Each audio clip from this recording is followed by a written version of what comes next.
Hey, welcome to my five-star museum in the icy north of Two Point County. As you can see, I've got 10 stars in this museum and I'm rolling around in money.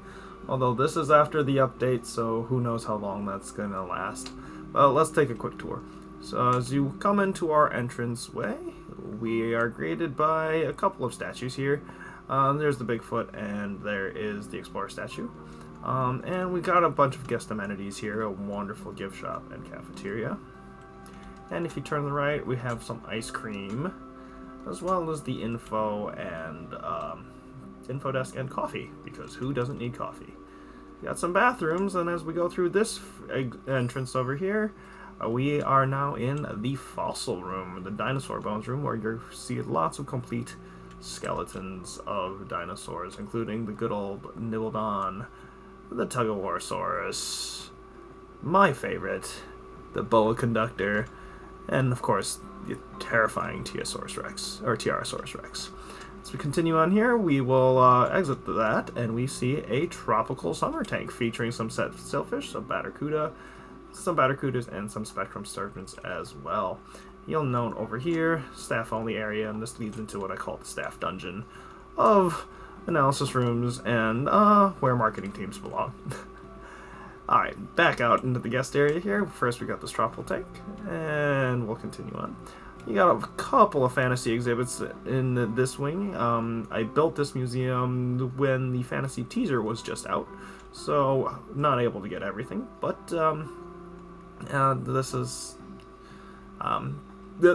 what I had for fantasy. If I wanted to expand, I could continue on there. In this tank, moving on, our perimeter tanks, we have our slate whales, and this is a giant tank that is completely full of slate whales. Now we have one of our first deep sea tanks featuring crabs, squids, and wet wipers, if you can find one. There we go. So this is a cold water tank here. And continuing on now, we take a look. Here we have a fossil frozen lanternfish that is next to a tank of live lanternfish. I kind of like to do this frozen and live one. It's a little bit thematic, and occasionally I'll even do a fossil lanternfish here just so that everyone can do. Oh, I've got some frozen yeti feet. Awesome. Alright, continuing on here, we turn around, we've got a temperate tank that has got my bull sharks and pufferfish, or floating fish. And if we come back a little ways here, we have a tropical tank with my turtles and lionhead fish. So, as you can see, if I zoom out here, I've got this whole part of the museum is dedicated to fish.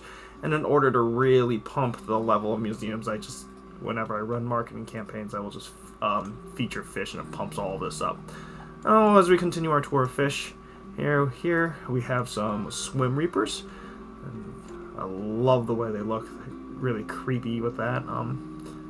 Probably one of my favorite fish exhibits from the base game. Over here, we have what I have forced to be a cold water tank because it is full of lollifloppers.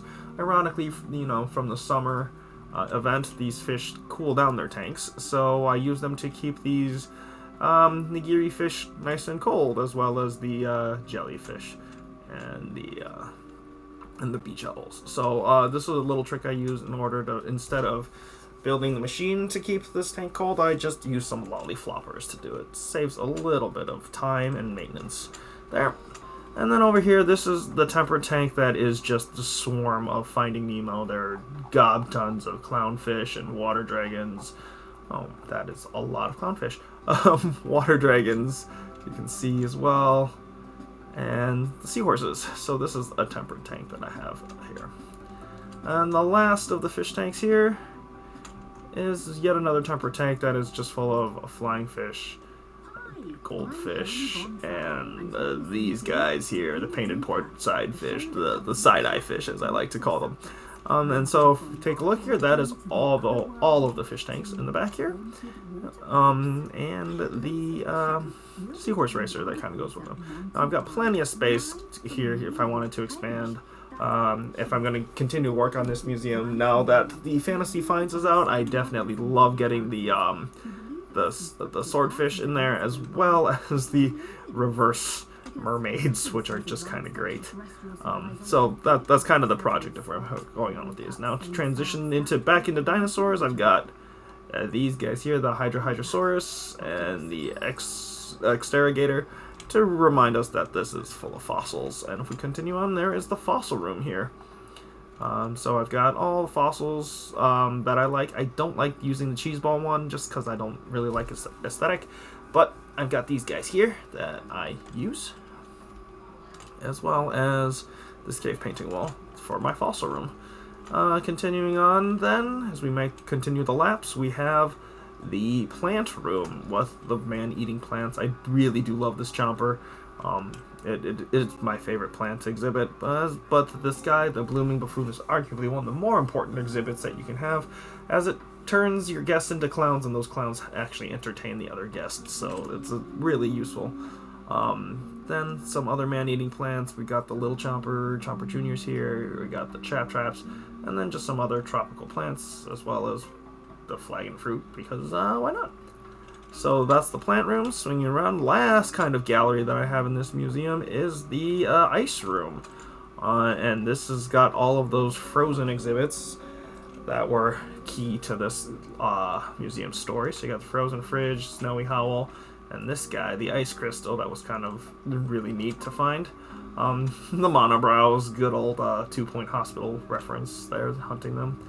And that's the ice room. And as we turn around or continue on, missed one room. We do have the amber room. I do like doing this as well, just kind of keeping the amber exhibits a little bit separate because they are different.